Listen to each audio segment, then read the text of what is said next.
This is the view from my living room. Most mornings, at like 6 a.m., this guy climbs this palm tree without a safety harness and chops off some coconuts to sell at the market.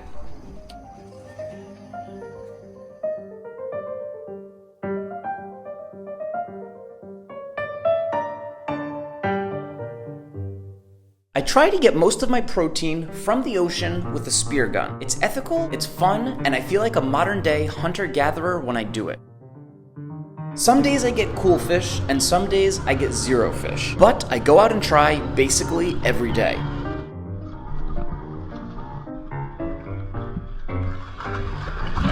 When I first hopped in the water, I saw two giant trevallies. You can sort of make out their shadows here, but I was a little too excited to see them, and they could tell.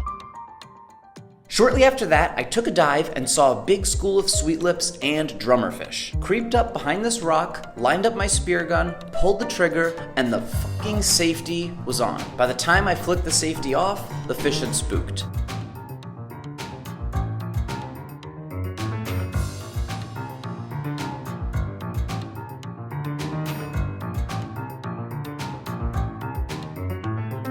Then I took a pot shot at a sweetlips, but my frustration must have clouded my vision.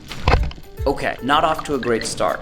Next, I saw two big fish from the surface and tried to dive bomb them. Unsurprisingly, this didn't work. Good spearfishing technique is all about stealth and calm movements. Dive bombing is always tempting, but rarely successful. On this next dive, I finally saw a fish that I could shoot. A good-sized sweetlips, hiding in a cave right next to me. But I had my roller gun, and with a big gun like this, you can't shoot at fish if there's something behind them, because otherwise your spear will get stuck. Trust me, I've tried many times. Okay, 0 for 4, not looking good. Next, I see an elusive fish that I'm always looking for, a midnight snapper. I made a TikTok movie about how difficult these fish are to hunt, and it went viral with like 3.5 million views. It's linked below if you want to watch it. Anyways, this fish was definitely curious and was swimming directly towards me. But as it got closer, I realized that it was small. Too small. I did shoot a baby midnight snapper once before, just to say that I got one. But I regretted it. I still cooked and ate it, but it was hilariously small. And there goes another lucky fish.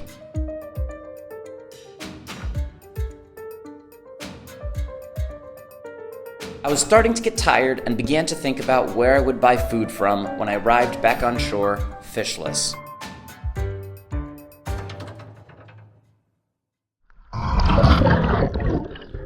It was almost 2 p.m., I hadn't eaten yet, and a nice big pizza was sounding delicious.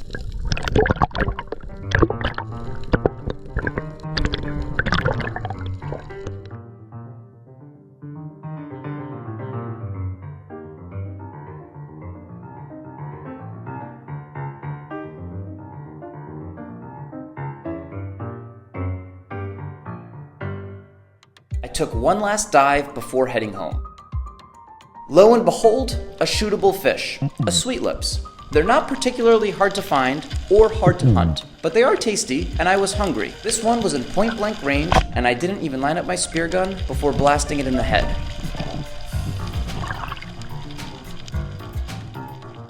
I took it to the surface, cleaned it, gutted it, scaled it, and headed home for a late lunch.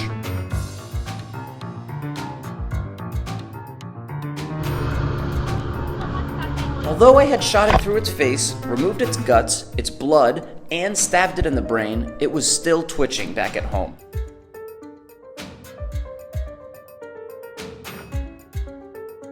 So we put salt and olive oil on the twitching fish, stuffed it with lemon, garlic, and pepper, and threw it on the grill.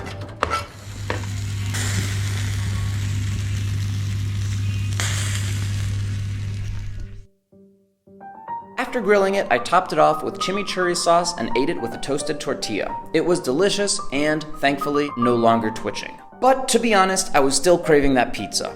It's fun to pretend to live off the land like in some Neanderthal fairy tale, but at the end of the day, pizza is delicious and I suspect that our hunter-gatherer ancestors would agree.